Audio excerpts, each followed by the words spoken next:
This is Anit, and today I am here with you a new topic on Indian history, which is very interesting. और अगर आपको ये video पसंद आता है तो लाइक, शेयर और सब्सक्राइब कीजिए। तो हम चलते हैं। जैसा कि आप जानते हैं कि हम दिल्ली सल्तनत पे बात कर रहे थे 1206 to 1526, और एज पर यूजी सिलेबस हम इसको डिस्कस कर रहे थे। So this topic is very helpful. Today topic is very helpful for all aspirants of different various competitive exam. UGC net है, सेट है, HAS है, अलाइड सर्विसेज है, PGT है, TGT है, TET है, JBT है। ये सारी की सारी जो सर्विसेज है इनके लिए काफ़ी हेल्पफुल होने वाला है। और इसके साथ साथ ये उन सभी स्टूडेंट्स के लिए काफ़ी हेल्पफुल है, क्योंकि इसको मैंने UGC जो क्लास लेक्चर होते हैं उसके बेसिस पे इसको मैंने डिस्कस किया है। तो उन सभी के लिए भी काफ़ी ये हेल्पफुल होने वाला है। BA सेकेंड ईयर की जो हिस्ट्री का जो कोर्स है आपका, जैसे HPU का कोर्स 203 है, रेगुलर IC ड्यूल, और इसके साथ साथ इग्नो स्टूडेंट्स के लिए भी ये टॉपिक जो है वो काफ़ी हेल्पफुल होने वाला है। तो इसको लास्ट तक देखिए, क्योंकि अगर आप बीच में से इसको देखेंगे तो इसमें आपको कोई भी हेल्प मिलने वाली नहीं है। तो नेक्स्ट हम चलते हैं। हम स्लेव एंड मामलुक डायनेस्टी के बारे में बात कर रहे थे 1206 to 1290, और इसमें हमने बात की थी प्रीवियस लेक्चर में कुतुबुद्दीन ऐबक के बारे में। यहाँ पे आप देख रहे हैं कुतुबुद्दीन ऐबक को हमने डिस्कस किया था कि किस तरह से उसने जो है वो दिल्ली सल्तनत की स्थापना की। आज जो हमारा सेकंड किंग रहने वाला है वो है शमशुद्दीन इल्तुतमिश, जिसकी हम बात करेंगे। तो ये जो मामलुक शब्द है ये बार बार आता है कि मामलुक डायनेस्टी क्यों कहा गया। 1206 से लेकर 1290 तक का जो पीरियड है। तो मामलुक इज एन अरबी word meaning slave who born from independent parents. The term of Mamluk given by the historian Habibullah. ठीक है, तो ये जो मामलुक शब्द है ये अरबी टर्म है एक, जिसको कि यूज किया जाता था उन स्लेव के लिए जो कि इंडिपेंडेंट माता पिता से बॉर्न हुए थे, जिनका जन्म एक स्वतंत्र माता पिता से हुआ था। जैसे कि आप जानते हैं कि स्लेव डायनेस्टी के जो किंग है दास वंश कहा गया, लेकिन इसके जितने किंग हुए उसमें से सारे के सारे जो है वो जन्मजात दास नहीं थे, वो स्वतंत्र माता पिता से पैदा हुए थे और बाद में उनको खरीद लिया गया, जैसे कि आप इल्तुतमिश है। ठीक है, तो इसलिए हिस्टोरियन ने ये कहा कि इसको स्लेव डायनेस्टी कहना अच्छा नहीं होगा, इसके लिए मामलुक शब्द यूज किया गया। तो ये मामलुक जो शब्द है ये अरब में जो है वॉरियर्स के लिए भी यूज किया जाता था, जो वहाँ पे वॉरियर्स आपके रहते थे उनके लिए भी इसको यूज किया जाता था, और इजिप्ट के जो वॉरियर्स स्लेव वॉरियर्स होते थे उनके लिए भी इस शब्द को यूज किया जाता था, और वहीं से ये शब्द जो है वो मामलुक आया है और इसको हबीबुल्लाह के द्वारा यूज किया गया। तो हम बात करते हैं शमशुद्दीन इल्तुतमिश की। शमशुद्दीन इल्तुतमिश 1211 से लेकर 1236 तक ये किंग हुए, और इसका जो रेन है 1211 में स्टार्ट होता है, और इसने आराम शाह को गद्दी से हटाकर जो है ये किंग बनते हैं।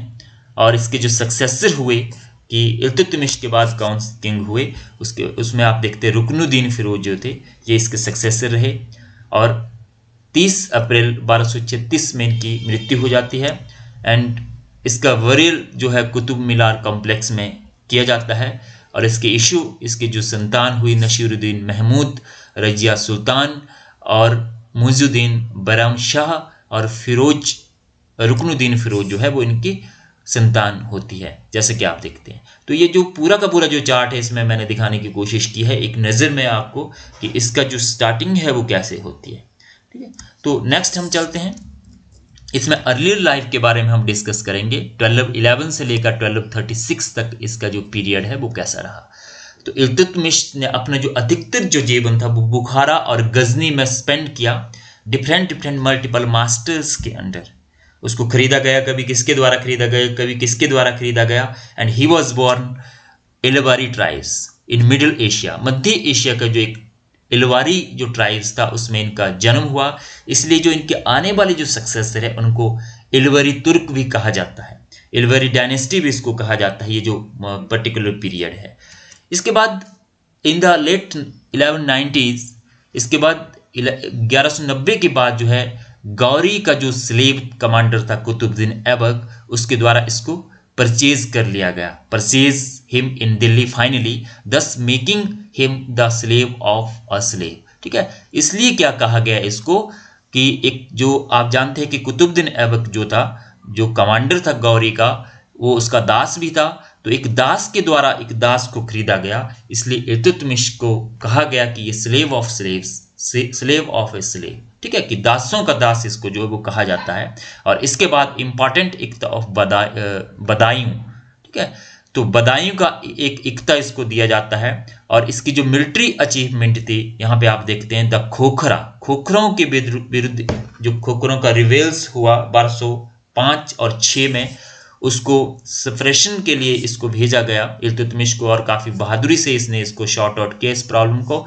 और इसी से खुश होकर जो है यहाँ पे आप देखते हैं 1206 में, and free him from slavery in 1206 में इसको दासता से मुक्त कर दिया गया। किसके द्वारा?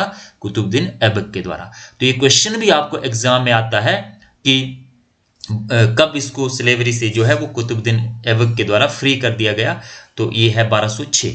नेक्स्ट हम चलते हैं कि he became ruler of the throne of Aram Shah इन 1211। 1211 में आराम शाह को हटाने के बाद जो है ये गद्दी पर बैठते हैं। और इसके बाद जो है he received a letter of recognisation from the खलीफा of Baghdad Al Muntasir Billah in 1229। 1229 में क्या होता है, बगदाद का जो खलीफा है उससे एक रिकॉग्नाइजेशन लेटर ये रिसीव करता है। और after this his independent status as a sultan and the Delhi Sultanate was formally recognised. तो खलीफा क्या होता था? खलीफा कौन था? खलीफा जो था एक स्पिरिचुअल लीडर था, जो आपका मुस्लिम वर्ल्ड था उसका एक आध्यात्मिक गुरु होता था। और यहाँ पे जो आपके जो किंग होते थे, जो सुल्तान होते थे, मुस्लिम किंग जो होते थे, वो अपने आप को जो है वो खलीफा का प्रतिनिधि मानते थे और खलीफा के प्रतिनिधि के रूप में जो है ये शासन करते थे। तो जब तक उसकी रिकॉग्नाइजेशन नहीं मिल जाती थी तब तक जो है उनकी जो टेरिटरी होती थी उसको एक लीगल राइट जो है वो नहीं मिलता था। तो यहाँ पे बगदाद का जो खलीफा था उससे इसको ये रिकॉग्नाइजेशन लेटर मिला 1229 में। तो ये भी क्वेश्चन आता है कि खलीफा से उसको कब अधिकार पत्र मिला? तो 1229। और ये भी क्वेश्चन आ सकता है कि खलीफा कौन से उस वक्त बगदाद के? तो अल मुनतासिर बिल्लाह जो है वो खलीफा हुआ करते थे। And he made rank of sultan hereditary. उसने सुल्तान की जो पोस्ट थी उसको हेरिडिटरी बनाया, वंशानुगत बनाया। नेक्स्ट हम चलते हैं, यहाँ पे आप देखते हैं बदायूं, जहाँ का ये इक्तदार था, ये आपका उत्तर प्रदेश का एक प्रोविंस था। आज की डेट में देख आप यहाँ पे देख पा रहे हैं ये रेलवे स्टेशन है बदायूं का। और यहाँ पे आप इसका मैप देखते हैं, ये आपका जो पिंक आपको एरिया दिखाई दे रहा है, ये सारा का सारा एरिया जो है वो दिल्ली सल्तनत के जो स्लेव डायनेस्टी थी या जो दिल्ली सल्तनत थी उसके अंडर जो है वो आया करता था। स्टार्टिंग में इसकी जो कैपिटल थी यहाँ पे आप देखते हैं लाहौर थी। ये मंगोलों का एरिया था, यहाँ तक मंगोल आए, आपके इंडस वैली जो थी, इंडस रिवर जो थी यहाँ तक ये आ गई, ये मंगोल टेरिटरी थी। तो यहाँ पे आपका जो है आप पूरा का पूरा मैप इसको देखते हैं। नेक्स्ट हम चलते हैं कि अर्ली डिफिकल्टीज क्या थी। तो जैसा कि आप जानते हैं कि कोई नया नया रूलर बनता है या आज के सिनेरियो में हम देखें कि नई नई सरकार बनती है, चेंज होती है, तो उसके सामने कुछ डिफिकल्टीज होती है, कुछ प्रॉब्लम्स होती है। तो इल्तुतमिश जब किंग बना कुतुबुद्दीन ऐबक आराम शाह के बाद, उसके सामने भी कुछ डिफिकल्टीज आई। तो इसकी डिफिकल्टीज क्या थी उसकी हम वन बाय वन बात करेंगे। तो फर्स्ट हम देखते हैं कि framework of administration could not established newly conquered area, hence needed to consolidate and reorganize the empire of sultanate। ठीक है, तो जो एडमिनिस्ट्रेशन था, क्योंकि आप जानते हैं कि कुतुबुद्दीन ऐबक ज़्यादा समय तक किंग नहीं रह पाया, शॉर्ट टर्म के लिए वो किंग बना। ठीक है, और उसने जो एडमिनिस्ट्रेशन का जो फ्रेमवर्क था वो उसको एस्टेब्लिश नहीं कर पाया, रीऑर्गेनाइज नहीं कर पाया। तो इसके सामने चुनौती थी, जो कनकर्ड एरिया थे, जो जीते हुए क्षेत्र थे, एक तो उनको संगठित करना, और संगठित करने के बाद जो है उसमें एक अच्छी प्रशासनिक व्यवस्था को लागू करना जो है वो इसके सामने पहली चुनौती थी। नेक्स्ट जो प्रॉब्लम्स थी, उसके जो टू राइवल्स थे यलदोज और नसीरुद्दीन कवाचा, ये इसकी सत्ता को चैलेंज कर रहे थे। ठीक है, जो कि पहले गौरी के स्लेव हुआ करते थे। तो इन्होंने जो है इसके लिए काफ़ी प्रॉब्लम क्रिएट की। उसमें से जो यलदोज थे उन्होंने बोला कि मैं उत्तराधिकारी हूँ और मेरा साम्राज्य होना चाहिए इंडिया पे, गौरी का वास्तविक उत्तराधिकारी मैं हूं, कुतुबुद्दीन ऐबक का। तो इसने प्रॉब्लम क्रिएट की। नेक्स्ट जो आपका आता है, जो बंगाल का गवर्नर था अली मर्दान खान, ही डिक्लेयर्ड हिमसेल्फ इंडिपेंडेंट, उसने अपने आप को क्या कर दिया, स्वतंत्र कर दिया। तो ये भी एक बहुत बड़ी समस्या थी इसके सामने कि उसको किस तरह से शॉर्ट आउट किया जाए, और नसीरुद्दीन को भेजा गया, बाद में हम बात करेंगे। और the Rajputa states declare independent by taking advantage of the disorder, ये जो डिसऑर्डर हुआ, जो उथल पुथल हुई सत्ता परिवर्तन में, उसका एडवांटेज उठाकर जो है, जो राजपूतों के जो स्टेट्स थे उन्होंने अपने आप को क्या कर दिया, इंडिपेंडेंट कर दिया।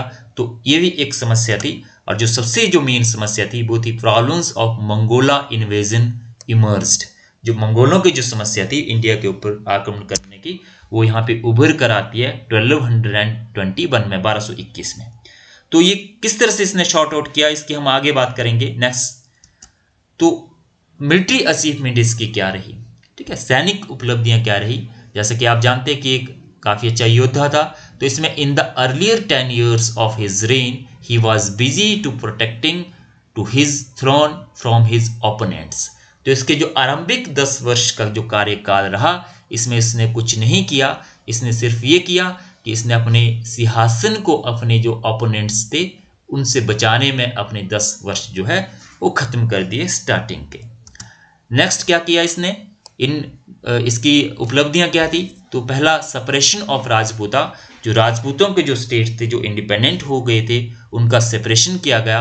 और इस कड़ी में क्या किया गया, he conquered Rajput state again which had became independent during the time of Aibak, उन स्टेट को कॉन्कर्ड किया जो कि ऐबक के टाइम में इंडिपेंडेंट हो चुके थे। यहां पे आप देख रहे हैं। सेकंड, कौन कौन सी स्टेट्स थी इसका हम देखेंगे कि कौन कौन से स्टेट थे राजपूतों के जिनको जीता गया इसके द्वारा। तो इट वाज नागौर, 1227 में नागौर को जीता गया। इसके बाद ग्वालियर को जीता गया 1231-32 and he defeated Mangaldev ruler of Gwalior. तो ग्वालियर मध्य प्रदेश का एक प्रोविंस था, उसको जीता गया। और यहाँ पे ये काफी इंपॉर्टेंट विक्ट्री थी, और ये क्वेश्चन आपको एग्जाम में आता है, जो आपका लास्ट पॉइंट इसका है। After this victory he marked name of his daughter Razia on coins. इस विक्ट्री के बाद इसने क्या किया, जो रजिया सुल्तान थी जो कि इसकी बेटी थी, उसका नाम जो है वो सिक्कों के ऊपर मार्क करवाया गया। तो ये काफी इंपॉर्टेंट क्वेश्चन है और बहुत बार ये एग्जाम में आता है कॉम्पिटिटिव, तो आपको कीप इन माइंड रखना है। तो क्वेश्चन ऐसे पूछते कि कौन सी विजय के बाद जो है अपनी डॉटर का नाम इसने अपने सिक्कों के ऊपर मार्क करवाया। तो इट वाज ग्वालियर को जीतने के बाद ये कार्य किया गया इसके द्वारा। तो नेक्स्ट हम चलते हैं मालवा, 1234। तो मालवा को इसने यहाँ पे भिलसा को लूटा। मालवा जो था ये मध्य प्रदेश का एक प्रोविंस है। और यहाँ पे इसने क्या किया, he destroyed Mahakal temple at Ujjain. Ujjain का जो महाकाल का जो टेम्पल था, जो कि काफी फेमस है आज की डेट में, इसको इसके द्वारा डिस्ट्रॉय किया गया। और इसके साथ साथ जो आइडल्स ऑफ विक्रमादित्य, जो विक्रमादित्य की जो मूर्ति थी, उसको भी अपने साथ जो है ये उठाकर दिल्ली ले आता है, जो कि बहुत फेमस किंग हुए जब हम प्राचीन भारत की बात करते हैं। तो यहाँ पे आप देखते हैं महाकाल टेम्पल जो है ये है, इसको इसने डिस्ट्रॉय किया, इसको खत्म किया गया, इसको लूटा गया महाकाल टेम्पल को। नेक्स्ट हम चलते हैं मिलिट्री अचीवमेंट में हम बात करें तो इसमें हम आगे बात करेंगे सेपरेशन ऑफ यल्दोज एंड कुवाचा। ठीक है, तो यल्दोज ने क्या किया, ये क्लेम करता है अपना अधिकार क्लेम करता है इंडिया के ऊपर। ये बोलता है कि मैं जो हूं वो कुतुबुद्दीन ऐबक का वास्तविक उत्तराधिकारी हूं और मेरा इंडिया के ऊपर अधिकार होना चाहिए। तो यहाँ पे इल्तुतमिश के द्वारा क्या किया गया, एक कूटनीति से डिप्लोमेसी से इसने एक्ट किया इस सिचुएशन को, और यहाँ पे इसने नॉमिनल सॉवरेनिटी जो थी यल्दोज की उसको एक्सेप्ट कर लिया गया। और एक इमेनिसिपेशन लेटर जो था एंड दरवास जो था वो एक्सेप्ट कर लिया, किससे, यल्दोज से, कि उसने बोला कि मैं आपकी अधीनता को स्वीकार करता हूँ। ठीक है, तो इस तरह से इसको किया गया। नेक्स्ट आपका आता है व्हेन द रूलर ऑफ खवारिज्म के शाह ने जब डिफीट किया यल्दोज को और उससे स्नैच कर लिया गजनी, तो यहाँ पे इसने क्या किया, यल्दोज से जब गजनी छीन लिया गया तो इसने जो पंजाब की ओर बढ़ना स्टार्ट किया और पंजाब को छीन लिया गया। तो ये काफी प्रॉब्लम क्रिएट थी इल्तुतमिश के लिए, काफी प्रॉब्लम यहाँ पे खड़ी हो गई। पंजाब को कैप्चर करने के बाद जो है वो दिल्ली की ओर भी आ सकता था। तो फाइनली इल्तुतमिश ने अब ये डिसीजन लिया कि बहुत हो गया ये यल्दौज का, अब इससे निपटना चाहिए, और फाइनली उसने जो है ये यल्दौज के अगेंस्ट अभियान किया 1215 से लेकर 16 के बीच में, और इसको डिफीट किया गया in the battle of Tarain, capture कर लिया गया, उसको पकड़ लिया गया बैटल ऑफ तराइन में। तराइन आप 1191 वाला नहीं समझे, ये अलग बैटल था आपका, जो कि 1215-16 में हुई। यल्दौज के अगेंस्ट जो है वो इल्तुतमिश का अभियान था। Next he attacked on Sindh in 1228, जो इसका दूसरा ओपोनेंट था नसीरुद्दीन कवाचा, उसके विरुद्ध 1228 में अभियान किया और इसको पकड़ लिया गया, उसको सिंधु नदी में जो है वो डुबो दिया जाता है। तो ये लास्ट पॉइंट है, काफ़ी इंपॉर्टेंट है आपके एग्जामिनेशन पॉइंट ऑफ व्यू से, क्योंकि बहुत बार ये क्वेश्चन आता है आपके एग्जाम में कि कौन सा उसका ओपोनेंट था जिसको कि सिंधु नदी में डुबोकर मार डाला गया। तो ये आता है नसीरुद्दीन कवाचा, जिसको कि इस तरह से मारा गया। नेक्स्ट हम बात करते हैं सॉल्यूशन किस तरह से किया गया इस प्रॉब्लम्स का। तो सॉल्यूशंस ऑफ मंगोला प्रॉब्लम्स, तो सबसे पहले क्या किया, इन 1221 Delhi Sultanate posed a threat of Changez Khan. Changez Khan के आक्रमणों का भय जो था, जो खतरा था, वो बढ़ गया। और वो क्यों बढ़ा, he followed the last emperor of Khwarizm Jalaluddin Mangbarni, he reached Sindh. ठीक है, तो यहाँ पे क्यों खतरा बढ़ा कि जो आपका चंगेज खान था वो ख्वारिज्म का जो अंतिम शाह था जलालुद्दीन मकबरनी, उसका पीछा करते हुए कहाँ तक पहुंच गया, सिंध तक पहुंच गया। ठीक है, तो सिंध एक प्रोविंस था इंडिया का प्राचीन और मध्यकाल में, आज की डेट में ये पंजाब का पार्ट है। यहां तक जब ये पहुंच गया तो दिल्ली के ऊपर आक्रमण का जो है वो खतरा बढ़ जाता है। तो क्यों ये बढ़ा, तो यहाँ पे क्या किया गया, जलालुद्दीन मकबरनी क्या करता है, असाइलम मांगता है किससे, इल्तुतमिश से। इल्तुतमिश को बोलता है कि मेरे पीछे जो है वो चंगेज खान पड़ा हुआ है, आप मुझे अपने राज्य में शरण दे दीजिए। और यहाँ पे एक डिप्लोमेसी से जो है उसने रिफ्यूज कर दिया उसको शरण देना, क्योंकि इल्तुतमिश जानता था कि अगर मैंने जो है जलालुद्दीन मकबरनी को अपने यहाँ शरण दे दी तो चंगेज खान जो है, चंगेज खान की इंडिया के साथ तो कोई दुश्मनी नहीं है, तो वो इंडिया के ऊपर इसलिए आक्रमण करेगा, कि दिल्ली के ऊपर इसलिए आक्रमण करेगा कि अगर जलालुद्दीन मकबरनी को जो है शरण दी गई है। तो इसने इसको डिनाई कर दिया। नेक्स्ट आता है बमियान कैंपेनिंग इन 1235। जो बमियान का अभियान था, ये एक सूबा था अफगानिस्तान का, ये इसका लास्ट मिलिट्री एक्सपेडिशंस था। After this he died in 1236। तो एक लास्ट इसका अभियान जो है वो रहता है। तो ये भी क्वेश्चन आपसे आपको आता है कि कौन सा अभियान जो था इल्तुतमिश का जो लास्ट अभियान था। ठीक है, इसके बाद आप देखते हैं यहाँ पे चंगेज खान की ये इमेज है। ठीक है, तो काफ़ी बहुत बहादुर थे ये, मंगोलों के नेता थे, और ये कहा जाता है कि इसके पास एक बहुत बड़ा उस टाइम में जो है साम्राज्य हुआ करता था। तो मंगोलों की हम कभी बात फिर करेंगे, यहाँ पे सिर्फ आप ये देख सकते हैं इसकी जो पिक्चर है। तो नेक्स्ट हम बात करते हैं मंगोला एम्पायर। ये आप देख सकते हैं, ये मंगोलों का साम्राज्य है पूरा का पूरा। यहाँ पे इंडिया है, ये आपका इंडस रिवर है, ये सिंध का क्षेत्र है। तो यहीं से चंगेज खान आया और सिंध तक ये पहुंच गया, और यहाँ से दिल्ली जो है वो काफ़ी पंजाब में एंटर करता, फिर दिल्ली एंटर करता। ठीक है, तो ये आप देख सकते हैं, और ये आप यहाँ पे देख रहे हैं, ये आपका इसका स्टेच्यू है जो कि मध्य एशिया में लगाया गया है। नेक्स्ट हम बात करते हैं administrative achievement of Iltutmish. Iltutmish की प्रशासनिक उपलब्धियां क्या थी जिसके लिए इसको जाना जाता है। ठीक है, तो प्रशासनिक क्षेत्र में इसने काफ़ी सारे कार्य किए। तो इसने सबसे पहला जो कार्य किया, he shifted his capital from Lahore to Delhi and he developed Delhi as a political, administrative and cultural centre of तुर्कारुल। ठीक है, तो इसने लाहौर किसकी राजधानी थी, कुतुबुद्दीन ऐबक ने लाहौर से शासन किया। तो इसने क्या किया, कुछ समय शासन करने के बाद लाहौर से इसने अपनी जो कैपिटल थी उसको शिफ्ट कर दिया दिल्ली, और दिल्ली को एक सांस्कृतिक और राजनीतिक केंद्र के रूप में जो है इसको एस्टेब्लिश करता है। नेक्स्ट इसने किया, he gave the idea of iqta and sultan army to Delhi सल्तनत। उसने इक्ता का आइडिया दिया, और आर्मी होनी चाहिए सुल्तान के लिए, एक परमानेंट आर्मी होनी चाहिए, उसका आइडिया दिया। And he made group of 40 loyal nobles, 40 सदस्यों का एक दल बनाया गया। इसकी डिटेल से आगे हम बात करेंगे। इसके बाद इब्न बतूता बोलता है, जो कि मध्यकाल में रहा है मोहम्मद तुगलक के टाइम में, उसने इसके बारे में लिखा है कि उसने अपने कोट में 2 फिगर लगा रखे हुए थे लॉयंस के।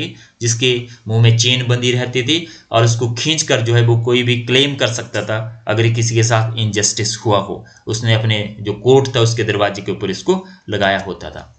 इसके बाद नेक्स्ट हम बात करते हैं तुर्कानी-चहलगानी क्या था। तुर्कानी-चहलगानी, जैसे कि आप यहाँ पे देखते हैं, ये एक ग्रुप ऑफ 40 पीपल्स था, जो नॉबल्स थे 40, उनका एक दल था। तो क्यों इसको बनाया गया, इसके पीछे क्या कारण था? तो he made group of 40 people, क्यों बनाया गया? टू सेपरेशन हिज ओपोनेंट्स, अपने जो विरोधी गुट के जो लोग थे उनको दबाने के लिए, उनको समाप्त करने के लिए जो है 40 सदस्यों का दल बनाया गया, जो कि आने वाले समय में काफी पावरफुल हो गया और बाद में इसको समाप्त कर दिया गया वल्वन के द्वारा।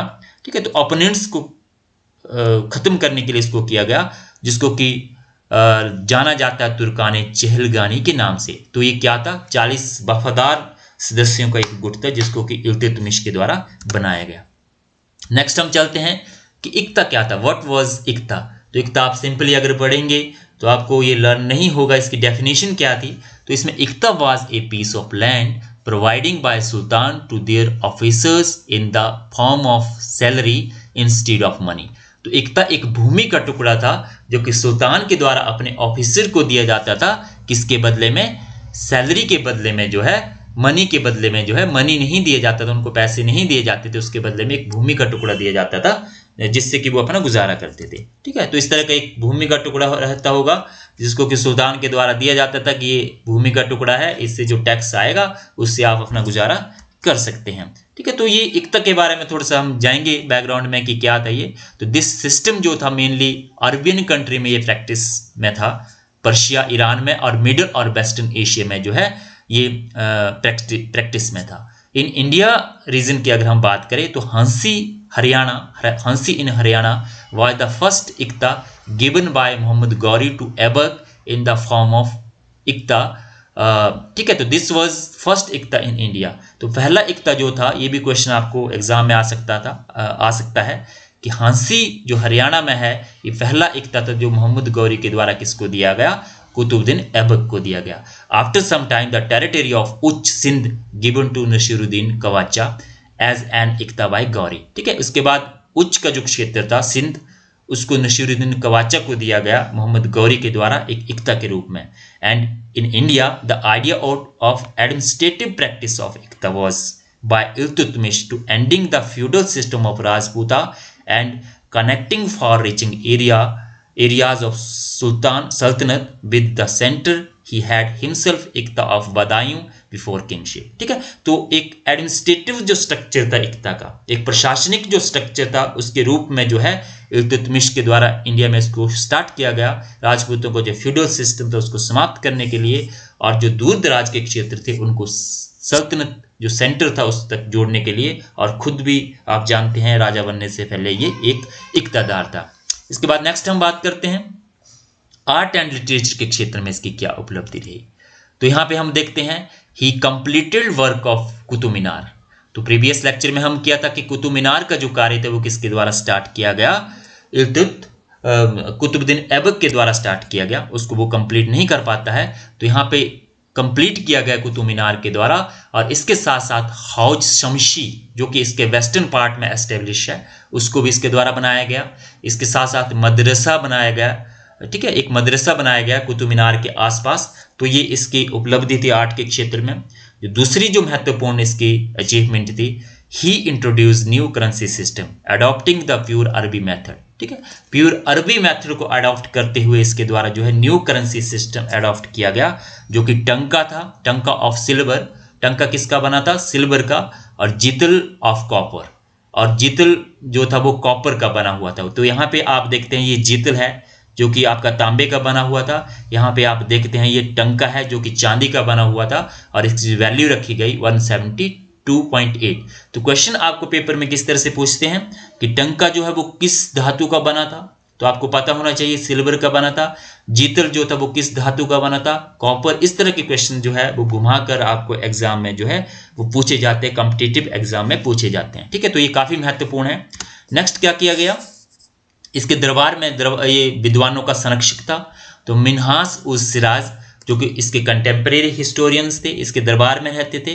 और ताजुद्दीन जो थे इसके कोर्ट में रहा करते थे उनको इसने जो है वो संरक्षण दिया। तो आर्ट एंड लिटरेचर के क्षेत्र में जो है ये इसकी उपलब्धि रही। और डेथ और सक्सेशन की बात करते हैं तो he died in 30 April 1236 after the successful rain of 26 year. ठीक है, 25 की जब 26 कीजिए, 26 वर्षों के शासनकाल के बाद ये जो है 30 अप्रैल 1236 को इसकी मृत्यु हो जाती है। इसके बाद इसके जो सक्सेसर हुए after his death his Ruknuddin Firoz जो था, कुछ एक जो दरबारी थे उनके द्वारा इसका जो बेटा था रुकनुद्दीन फिरोज उसको एम्परर बना दिया गया। लेकिन जो रियल कमांड थी शासन की उसके शासनकाल में वो इसकी मदर शाह तुर्कान के पास थी। तो शाह तुर्कान जो थी काफ़ी एक निर्दयी महिला थी, ठीक है, काफ़ी अत्याचारी महिला थी, काफ़ी महत्वाकांक्षी थी और इसके शासनकाल में जो काफ़ी सारी अव्यवस्था जो है यहाँ पे देखने को मिलती है। तो इस अव्यवस्था से कैसे निपटा गया, तो इसमें रजिया सुल्तान, क्योंकि आप जानते हैं कि इल्तुतमिश को अपने बेटों के ऊपर इतना विश्वास नहीं था, उसने अपने जीते जी अपने जो उत्तराधिकारी उसने कहा था कि मेरे मरने के बाद अगर कोई उत्तराधिकारी होगा तो वो रजिया सुल्तान होगी। उसने अपने उत्तराधिकारी इसको नियुक्त कर दिया था, लेकिन दरबारियों के द्वारा जो है वो रुकनुद्दीन फिरोज को गद्दी के ऊपर बिठा दिया जाता है। तो यहाँ पे क्या हुआ कि आफ्टर ए शॉर्ट पीरियड, ठीक है, तो ये जो एक कम समय के बाद जो है पब्लिक के द्वारा इसको थ्रोन से रिमूव कर दिया जाता है, किसको, रुकनुद्दीन फिरोज को, और Razia Sultan was made emperor by the masses. ठीक है, जो जनता है उसके द्वारा, जनता जो सड़कों पर आ जाती है और रजिया सुल्तान को जो है वो किंग बना देती है। ठीक है, तो ये it was first time, this was first time that the public decided there king. ये पहला ऐसा समय था जिसमें कि पब्लिक के द्वारा अपने राजा का निर्णय लिया गया कि ये राजा होने चाहिए, ये कैपेबल है। ठीक है, तो इस तरह से ये काफी इंपॉर्टेंट पॉइंट यहाँ पे बनता है। इसके बाद इसका मॉस्कियो आप देख सकते हैं, ये महरौली में है, कुतुब मीनार कॉम्प्लेक्स में, यहाँ पे आप देखते हैं, यहाँ पे इसकी ग्रेव बनी हुई है। और कुछ एक जो हिस्टोरियंस है उन्होंने इसके बारे में कुछ स्टेटमेंट्स दी। तो डॉक्टर ईश्वरी प्रसाद, ठीक है, तो इसको क्या माना गया कि he was the real founder of Delhi सल्तनत। इसको बोला गया कि इल्तुतमिश जो था वो दिल्ली सल्तनत का वास्तविक संस्थापक था। तो क्वेश्चन जो आपके बीए के स्टूडेंट है उनको इस तरह से पूछते हैं कि इल्तुतमिश को दिल्ली सल्तनत का वास्तविक संस्थापक क्यों माना गया है। तो यहाँ पे डॉक्टर ईश्वरी प्रसाद जो कि एक हिस्टोरियन है, उनकी ये स्टेटमेंट है कि undoubtedly the real founder of the slave dynasty. इन्होंने माना कि निस्संदेह जो है इल्तुतमिश स्लेव डायनेस्टी का एक वास्तविक संस्थापक इसमें रहा है। इसके बाद नेक्स्ट जो आपकी स्टेटमेंट आती है इसमें है मिन्हाज उज सिराज जो कि इसके कंटेम्प्रेरी हिस्टोरियन रहे हैं। ये बोलते हैं कि never had a sovereigns to virtuous kind hearted and riveted towards the learned and the divine set upon the throne. ये क्या बोलते हैं कि ऐसा गुणवान, दयालु हृदय तथा विद्वानों एवं धर्मोपदेशकों का आदर करने वाला सुल्तान जो है कभी सिंहासन पर नहीं बैठा। और कुछ जो तत्कालीन अभिलेख है उसमें उसको ईश्वर की भूमि का संरक्षक और ईश्वर का सेवक कहकर भी जो है वो संबोधित किया गया है। इसके बाद हबीबुल्लाह कहते हैं कि एबक आउटलाइंड द दिल्ली सल्तनत एंड हिज सॉवर्जिनिटी। ठीक है, कि उसने एबक ने जो है एक आउटलाइन तैयार की दिल्ली सल्तनत के बारे में, लेकिन उसको अमली जामा किसके द्वारा पहनाया गया, इल्तुतमिश के द्वारा पहनाया गया।